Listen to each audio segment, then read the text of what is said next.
Most preferred work place. सबसे पहले मैं आयोजकों को साधुवाद देना चाहूँगा। ऐसे समय बहुत सारे ऑनरेबल सीओज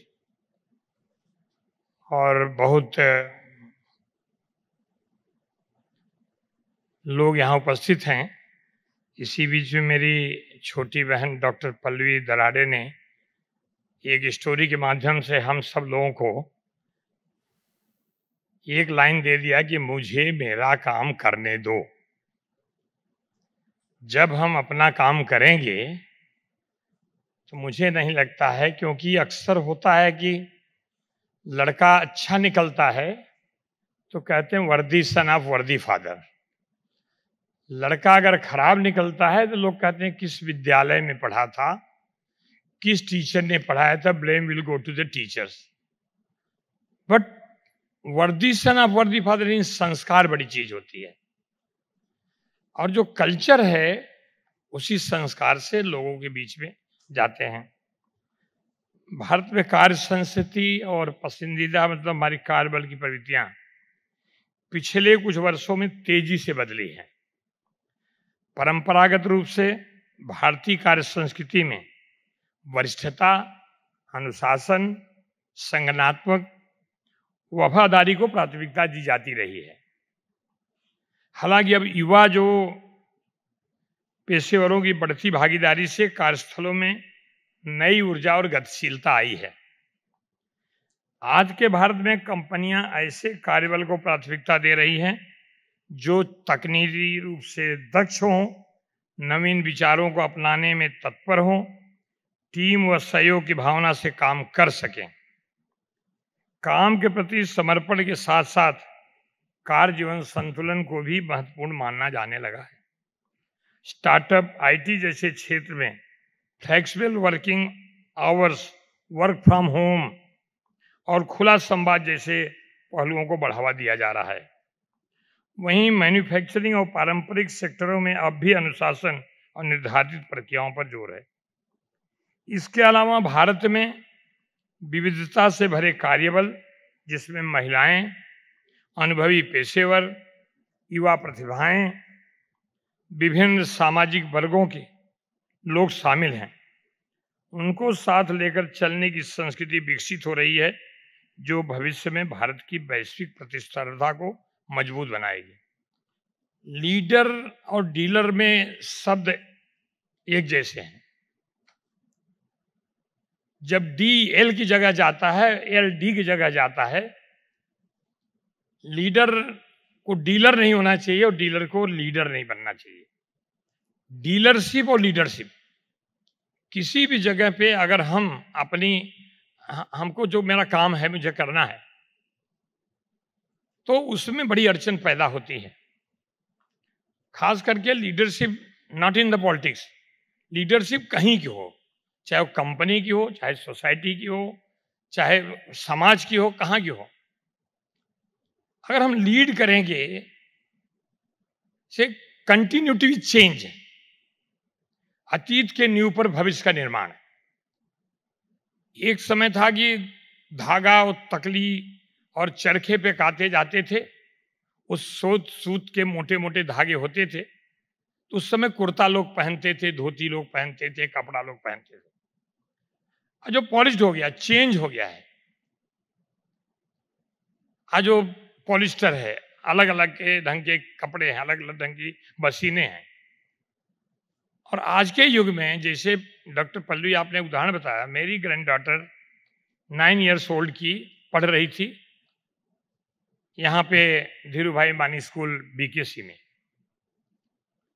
उसके क्लास में शाहरुख का बेटा अब्राहम भी पढ़ता था। उसके हाथ से एक चीज कुछ गिर गई तो टीचर ने डांटना शुरू किया मेरी ग्रैंड डॉटर को। तो खड़ी होकर कह रही कि teacher why are firing me, I have done nothing wrong. तो डांट दिया, नहीं डोंट टॉक, जो भी होता है।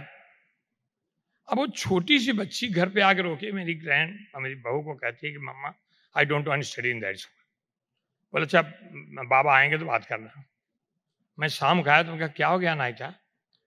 बोला ही सन ऑफ शाहरुख खान, गलती उसने किया बाबा और डांट मुझे पड़ी, ऐसे स्कूल में नहीं पढ़ूंगी, मुझे कहीं भी डाल दो। और कभी हमारे बेटा बहू समर वेकेशन में जाते थे लंदन वगैरह, तो उसमें क्लास में बच्ची को डाल देते थे, ओनली ग्रैंड डॉटर। तो बोले मैं तो वहीं जाके पढ़ूंगी, लंदन पढ़ूंगी। तो हमने कहा थोड़ा दिन इसको ये करेंगे। तो हमने एक दिन कहा कि Anayta you are only granddaughter to me, if you go to London your grandfather will cry. बोलता बाबा why you want to cry? You want to make my career, you want to spoil my career? I shocked. हमने कहा मेरी दादी माँ जाओ। मेरा कहने का तात्पर्य कि आज का जनरेशन जो है, उस जनरेशन के साथ हमारा बच्चा अगर बड़ा हो गया तो मैं फादर हूं, मैं कुछ भी करूं और बेटे को मतलब डांटते रहूं तो नहीं चलता है। इसलिए जब कल्चर की बात होती है, जब कंपनियों की बात होती है, आज मैं इसलिए नहीं कि किसी राजनीतिक पक्ष पार्टी को बिलोंग करता हूं, बट आज मैं कह सकता हूं आज भी इलिटरेसी हमारी इतनी ज्यादा है।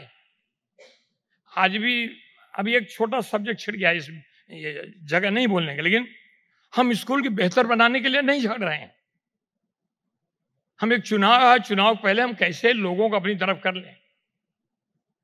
भाषा के नाम लड़ाई क्यों कर रहे हैं भाई? हमको स्कूल बेहतर होना चाहिए, बच्चों को बेहतर एजुकेशन मिलना चाहिए। आज भी हमारे बच्चे को पढ़ाने के बाद लोगों को लगता है कि no I should send my son at least for 1 year London भेज दो, ऑस्ट्रेलिया भेज दो, polish this is the fact. तो हम वो बेहतरी क्यों नहीं ला सकते हैं?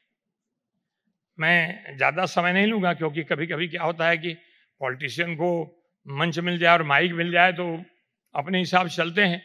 एक बार ऐसे पॉलिटिशियन सब्जेक्ट को छोड़ करके पल्लवी जी वो अलग बातें करने लगा, तो जो शाम से आए थे जानने के लिए कि आज यहाँ अच्छे पढ़े लिखे लोग आएंगे, हम अपने व्यूज शेयर करेंगे, तो पीछे वो वॉचमैन लोग डंडा उंडा लेकर खड़े रहते हैं। एक गुस्से में आदमी उठा और डंडा लेकर के स्टेज की तरफ आने लगा, तो उस पॉलिटिशियन की नजर उसकी तरफ पड़ी। उसने कहा मेरी वाणी को मैं विराम देता हूं, मैं अपने वक्तव्य समाप्त करता हूं। वो जो बैठा था सुनने के लिए, डॉक्टर पल्लवी को, रोमा को, बाकी लोग सुनने सीओज को, उसने कहा नहीं आप बोलिए जितना बोलना है, मैं आपके लिए नहीं आया हूं, मैं तो उसे ढूंढ रहा हूं जिसने आपको बुलाया है। तो मेरे समाप्त होने के बाद हमारे आयोजकों को कुछ ऐसा पड़े, आकाश तिवारी ऐसी स्थिति नहीं हो। सचमुच मैं प्रणाम करता हूं। आज एक कोई घटना हो गई थी इसलिए मुझे आने में देरी, फिर वहां जाना है। तो मैं चाहता हूं कि इस ढंग के संवाद से विवाद खत्म होता है। जब हम एक दूसरे के साथ बैठेंगे, समझेंगे, तो मुझे लगता है, और मैं यही कहूंगा कि जिसकी जो जवाबदारी है उस जवाबदारी को पूरा करना चाहिए। दूसरा नहीं कर रहा है इसलिए मैं नहीं करूंगा, दूसरा ये कर रहा है मैं क्यों करूं, इससे नहीं होगा। लेकिन आप जैसे लोग यहाँ उपस्थित हैं, मैं सभी को प्रणाम करता हूं और सचमुच कोई और डंडा लेके आवे मेरी वाणी को विराम देता हूं। धन्यवाद। जय हिंद, जय महाराष्ट्र।